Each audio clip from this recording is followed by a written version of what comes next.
নমস্কাৰ, আশা কৰোঁ সকলো ভালে আছে।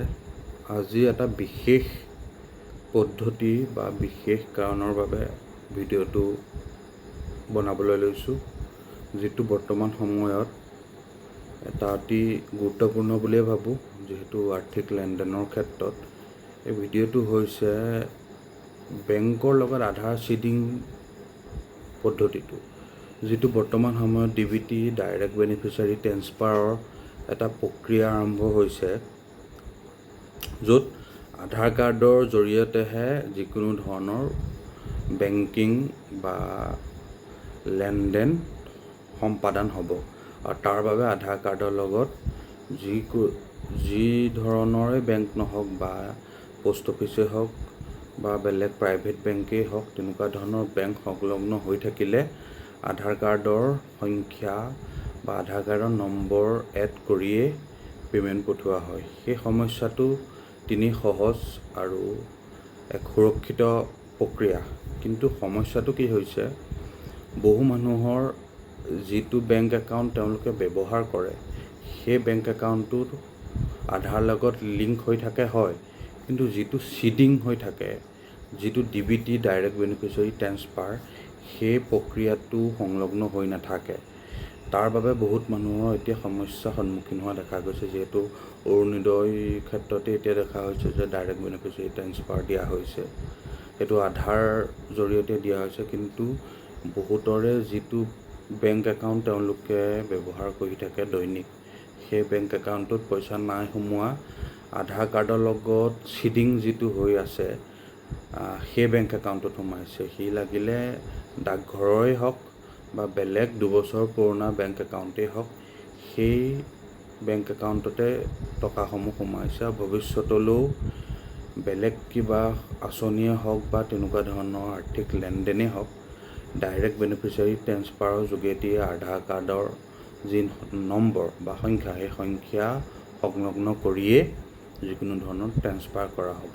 এতিয়া মূল কথাটো হ'ল যে আমি বেংকলৈ নোযোৱাকৈ কেনেকৈ আধাৰ চিডিং প্ৰক্ৰিয়াটো নিজৰ ঘৰতে বহি নিজৰ মোবাইলেৰে বা লেপটপেৰে OTPৰ জৰিয়তে কৰিব পাৰোঁ, তাৰ বাবেই এই ভিডিঅ'টো মই সংলগ্ন কৰিছোঁ। ভিডিঅ'টো বহুত দীঘলীয়া নকৰোঁ, কিন্তু এটা গঠনমূলক আৰু জ্ঞানমূলক ভিডিঅ', গতিকে সকলোৰে ভিডিঅ'টো চাব। মই ভিডিঅ'ৰ জৰিয়তে কোনটো ৱেবছাইট বা কিদৰে আপোনালোকে চিডিং নিজে ঘৰতে বহি কৰিব পাৰে, সেই প্ৰক্ৰিয়াটো মই আপোনাক দেখুৱাম। ৱেবছাইটত আমি চিডিংটো কৰিব পাৰিম, সেই ৱেবছাইটটো আপোনালোকে টাইপ কৰক NPCI কৰাৰ পিছত ইয়াত ওলাবই। ইয়াত ক্লিক কৰাৰ পিছত আপোনালোকে লিখিব national payment corporation of India, ইয়াত ক্লিক কৰক।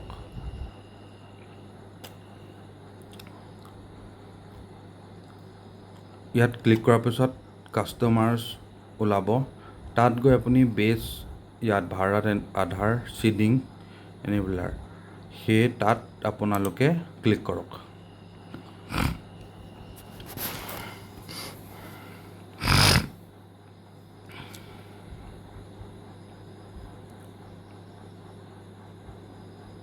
ক্লিক কৰাৰ পিছত ইয়াত দেখিব ছাইডলৈ Aadhaar seeding, deseeding, account details, Aadhaar map status, Aadhaar mapping history, request status check. এতিয়া আমি যিগৰাকী কৰিব বিচাৰিম আধাৰ, তেওঁ প্ৰথম আধাৰ মেপ ষ্টেটাছটো চাই ল'ম।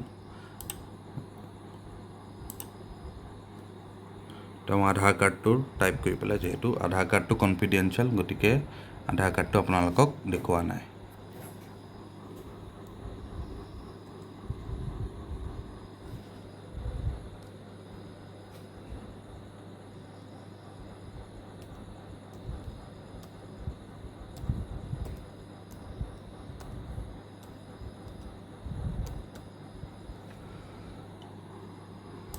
টাইপ কৰাৰ পিছত ইয়াত কেপচাটো আপোনালোকে ফিল কৰক।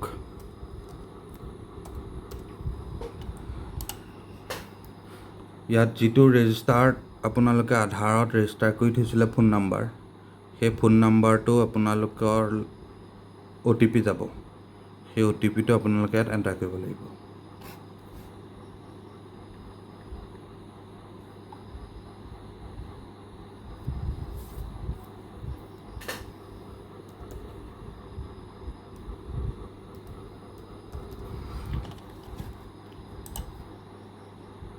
দেখিলে ইয়াত এনেবল ফৰ DBT, ইয়াত আসাম গ্ৰামীণ বিকাশ বেংক তেখেতৰ এড হৈ আছে, মানে মেপ হৈ আছে আধাৰ লগত। এতিয়া তেখেতে এই আসাম গ্ৰামীণ বেংকটো বহুত বেছি ব্যৱহাৰ নকৰে, গতিকে তেওঁ সলনি কৰিব বিচাৰিছিলে।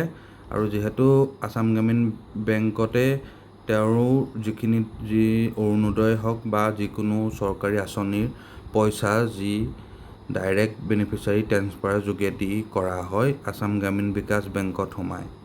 কিন্তু তেওঁ এতিয়া এই আসাম গ্ৰামীণ বিকাশ বেংকটো চেঞ্জ কৰিব বিচাৰিছে, পৰিৱৰ্তন কৰিব বিচাৰিছে, মানে ডিচিডিং কৰিব বিচাৰিছে। এতিয়া ডিচিডিং কৰিবলৈ আপোনালোকে প্ৰথম এই ডিচিডিং অপশ্যনটোলৈ যাব লাগিব।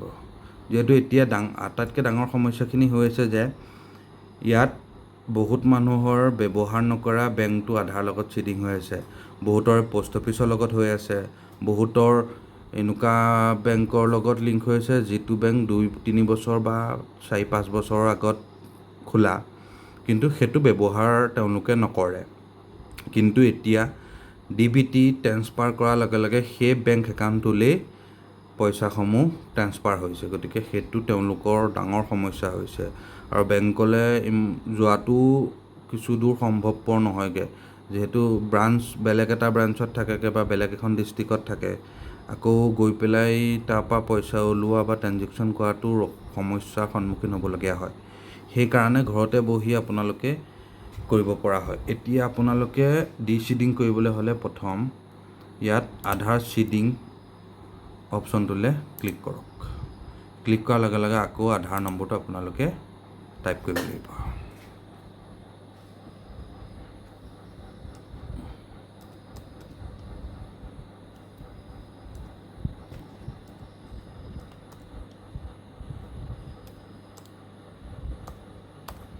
ইয়াত ক্লিক কৰাৰ পিছত ইয়াত এটা অপশ্যন আছে চিডিং। ইয়াত চিডিংটোত ক্লিক কৰিব, ডিচিডিং নহয়। এই চিডিং অপশ্যনটো ক্লিক কৰাৰ লগে লগে ইয়াত যিটো বেংক আপোনালোকে ব্যৱহাৰ কৰি আছে বৰ্তমান, সেইটো বেংক ইয়াত চিলেক্ট কৰিব। তেখেতে এতিয়া পাঞ্জাৱ নেশ্যনেল বেংকটো এড কৰিব বিচাৰিছে বা ব্যৱহাৰ কৰি আছে। ইয়াত চিডিং টাইপত ফ্ৰেছ চিডিং আপোনালোকে নকৰিব, যিহেতু আধাৰৰ লগত বেংক একাউণ্ট লিংক হয়েই, গতিকে ফ্ৰেছ চিডিং ইয়াত কৰিব নালাগে। Movement same bank with another account, একেই বেংকত ছাপ'জ আপোনালোকৰ বেংক একেটাই, কিন্তু একাউণ্ট নম্বৰ কিছুমানৰ বেলেগ থাকে, মানে কিছুমানৰ বেংক বন্ধ হৈ গ'লে বা ইউজ নকৰিলে একেটা বেংকতে একেটা ব্ৰাঞ্চতে বেলেগ একাউণ্ট নাম্বাৰ দিয়ে, তেতিয়া এইটো কৰিব। কিন্তু মেজৰিটি সংখ্যাগৰিষ্ঠ মানুহৰে এই movement from one bank to আদাৰ বেংকলৈহে চবে নিব বিচাৰিছে। আটাইতকৈ ডাঙৰ সমস্যা ইয়াত হৈছে। ইয়াত আপোনালোকে মুভমেণ্টত ক্লিক কৰিব, ফ্ৰম ওৱান বেংক টু আদাৰ বেংক টাইপ কৰিব। টাইপ কৰাৰ পিছত যিটো বেংক একাউণ্ট আপোনালোকে দিছে, এতিয়া পাঞ্জাৱ নেশ্যনেল দিছে, সেই পাঞ্জাৱ নেশ্যনেল বেংকটোৰ একাউণ্ট নম্বৰটো ইয়াত এড কৰিব।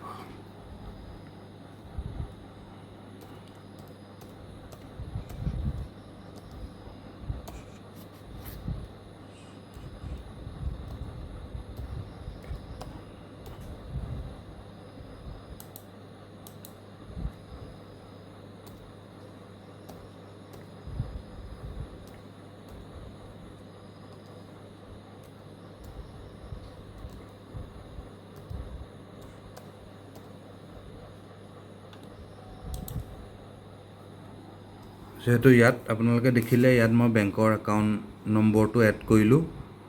এইটো ছিকিউৰিটি ৰিজনৰ কাৰণে মই এইটো আপোনালোকক ব্লাৰ কৰি দিছোঁ বা দেখুওৱা নাই। ইয়াত আপোনালোকে নিজৰ বেংক একাউণ্টটো এড কৰিব পাৰিব। এড কৰাৰ পিছত ইয়াত ক্লিক কৰিব। ভুল যদি হৈছে আকৌ এবাৰ চাই লওক।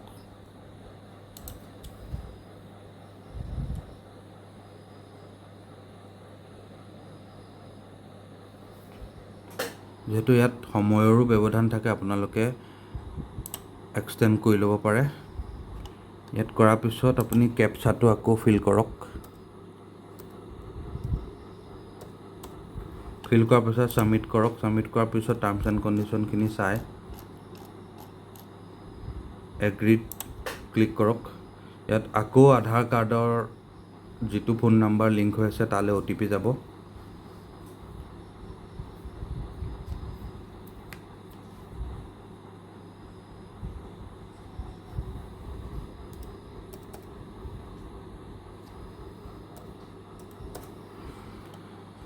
কনফাৰ্ম টিপক। কনফাৰ্ম টিপাৰ পিছত ইয়াত দেখিছে Aadhaar number is currently map to Assam Gramin Vikash bank, please check okay to proceed Punjab national. এতিয়া আধাৰত যিটো লিংক চিডিং হৈ আছে, মেপ হৈ আছে, গ্ৰামীণ বিকাশ বেংক হৈ আছে, এতিয়া ইয়াত অ'কে মাৰি দিয়াৰ লগে লগে পাঞ্জাৱ নেশ্যনেল বেংকটো এড হৈ যাব। ইয়াত কনফাৰ্ম টিপক। ইয়াত চিডিং হৈ আছে।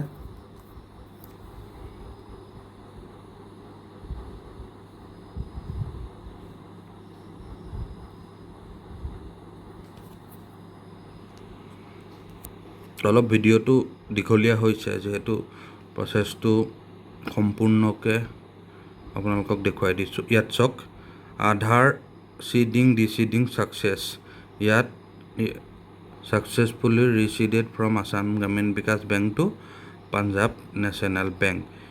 ইয়াত এতিয়া সম্পূৰ্ণ হিচাপে সফলতাৰে আপোনালোকৰ যিটো আনইউজ বেংক, যিটো আপোনালোকে ব্যৱহাৰ নকৰে, সেই বেংকটোৰ পৰা আপোনালোকে দৈনিক ব্যৱহাৰ কৰি থকা বেংকটোলৈ আধাৰটো চিডিং হৈ গ'ল। এতিয়া আপোনালোকে পুনৰ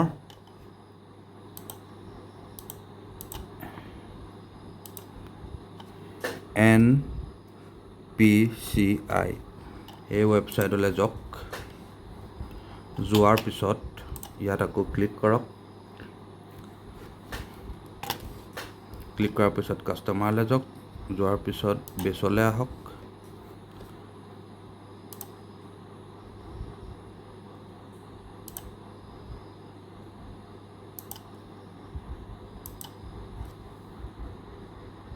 ছাকচেছফুলি হোৱাৰ পিছত আকৌ NPCI পৰ্টেলটোলৈ পুনৰ এবাৰ যাওক।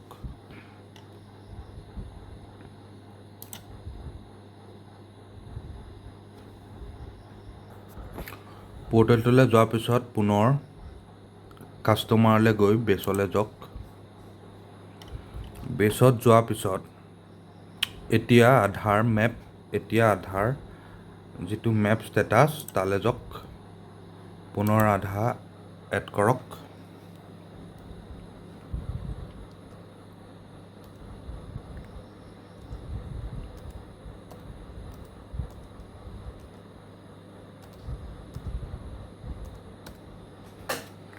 এড কৰাৰ পিছত পুনৰ কেপচা দিয়ক।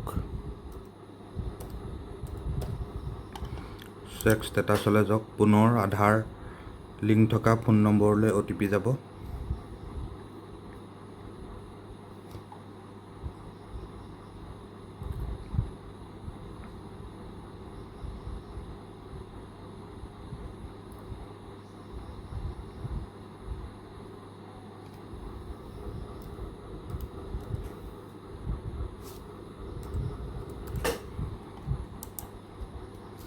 এতিয়া চাওক, এতিয়া আগত আছিলে আসাম গ্ৰামীণ বিকাশ বেংক, এতিয়া পাঞ্জাৱ নেশ্যনেল বেংক হৈ গ'ল। যিটো তেওঁ দৈনন্দিন ব্যৱহাৰ কৰে বা তেওঁ ঘৰৰ ওচৰতে বা তেওঁ সুবিধাজনক বুলি ভাবে, সেই পাঞ্জাৱ নেশ্যনেল বেংকত এতিয়া DBT মেপ হৈ গ'ল। চাওক, direct payment, direct beneficiary transfer হৈ গ'ল পাঞ্জাৱ নেশ্যনেল বেংক। আৰু ডেটটো দিছে আজি 4 আগষ্ট 2024। মেণ্ডেট ফ্লেগ য়েছ, সকলো হৈ গ'ল।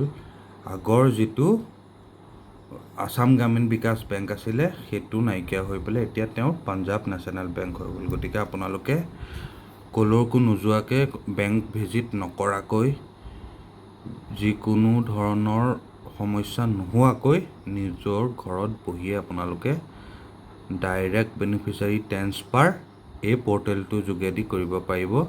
খালি আধাৰ লগত মোবাইল নাম্বাৰটো লিংক থাকিলেই হয়। গতিকে ইমান চিন্তা কৰিবলগীয়া কথাও নহয় আৰু আনৰ ওপৰত ভৰসা কৰিবলগীয়া কথাও নহয়।